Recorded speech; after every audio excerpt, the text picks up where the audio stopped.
कृष्णा जी का बर्थडे हुआ था, मतलब उन्होंने जन्म लिया था, ठीक है, तभी हम जन्माष्टमी फेस्टिवल जो है सेलिब्रेट करते हैं। ओके, अच्छा ओके। तो अभी हम अब कृष्णा जी का जन्म कैसे हुआ था, तो आज हम मैम आपको एक स्टोरी सुनाएंगी कि उसमें मैम आपको बताएंगे कि कृष्णा जी का जन्म कैसे हुआ था, ठीक है। तो एक बहुत ही सुंदर नगर था जिसका नाम था मथुरा, ठीक है। क्या नाम था उस नगर का नाम? मथुरा। और वहाँ का राजा कौन था? कंस। कौन था? कंस, हाँ कंस मामा। लेकिन अभी हम इसके बारे में अब सुनो, अभी मैम स्टोरी बहुत इंटरेस्टिंग है। तो कंस जो राजा था वो बहुत ही दुष्ट राजा था, वो अपनी प्रजा को बहुत परेशान करके रखता था, ठीक है। तो एक दिन क्या हुआ, जो कंस राजा है और कंस जो राजा है उनकी एक बहन थी। क्या नाम था उनका? उनकी बहन का नाम था देवकी। क्या नाम था? देवकी। और जो देवकी है उनका विवाह हुआ था, उनकी शादी हुई थी वासुदेव जी के साथ। किसके साथ?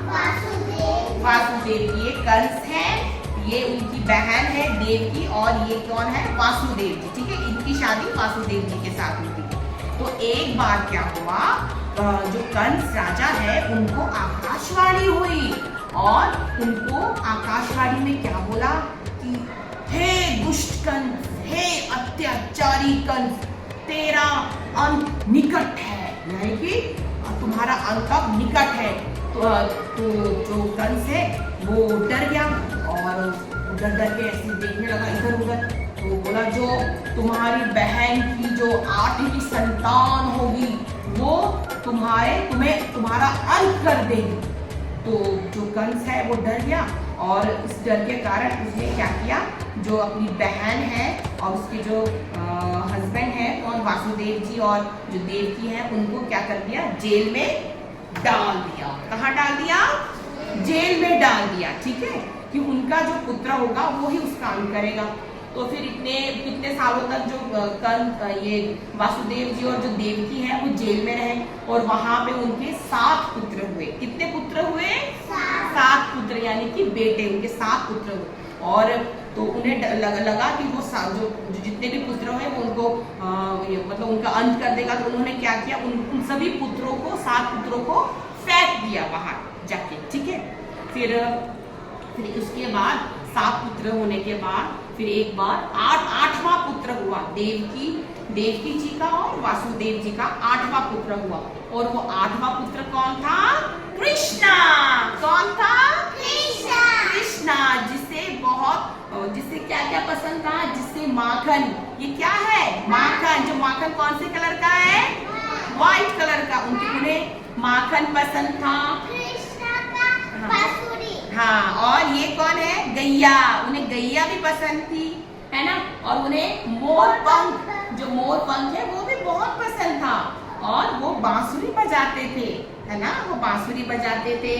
और उन्हें मटके पे ये मक्खन रहता था, वो मटके से मक्खन चोरी करके खाते। तो ये चीजें उनको बहुत पसंद थी, ठीक है। तो जो 8वां पुत्र हुआ देवकी जी और वासुदेव जी का, वो कौन थे? कृष्णा जी थे। कौन थे? कृष्णा जी। फिर कृष्णा जी उसके बाद बड़े हुए, और कृष्णा जी ने फिर इन दोनों की लड़ाई हुई, कंस की और ये कृष्णा जी की लड़ाई हुई, और उस युद्ध में कृष्णा जी ने कंस को हरा दिया। क्या कर दिया? हरा दिया। और फिर उन्होंने जेल से अपने माता पिता को वहां से निकाल दिया, ठीक है। तो जो ये कान्हा जी थे वो फिर वो बड़े हुए, मथुरा में बड़े हुए, वहां पे वो गैया भी चराते थे, उनको ये चीजें बहुत पसंद थी, ठीक है। तो आज इसी स्टोरी से रिलेटेड अब हम तो आपको पता चला ना हम क्यों मनाते हैं, क्यों जन्माष्टमी क्यों मनाते हैं? क्योंकि ये कृष्णा जी का जन्म हुआ था इस दिन, ठीक है। तो अब हम इसी से रिलेटेड एक सॉर्टिंग एक्टिविटी करेंगे, जिसमें आपको बताना होगा कि कान्हा जी को क्या क्या पसंद है, ठीक है। 1 बाय। अब मैम ने यहाँ पे सभी चीजें रख दी हैं, तो आप बताओगे कि इसमें कान्हा जी को कौन कौन सी चीजें पसंद है। तो आप इसको इस रेड बास्केट में रखोगे, ठीक है। तो आप बताओ कौन सा वाला कान्हा जी को पसंद था? माखन, तो इसको यहाँ पे रखो आप। हाँ, गैया पसंद, ये पसंद था क्या? ये तो नहीं पसंद था। क्या ये बांसुरी? ये क्या है? मटका। और ये क्या है? मोर पंख। क्या है? मोर पंख। ठीक है, तो ये है आज हमने जन्माष्टमी फेस्टिवल जो है सेलिब्रेट किया।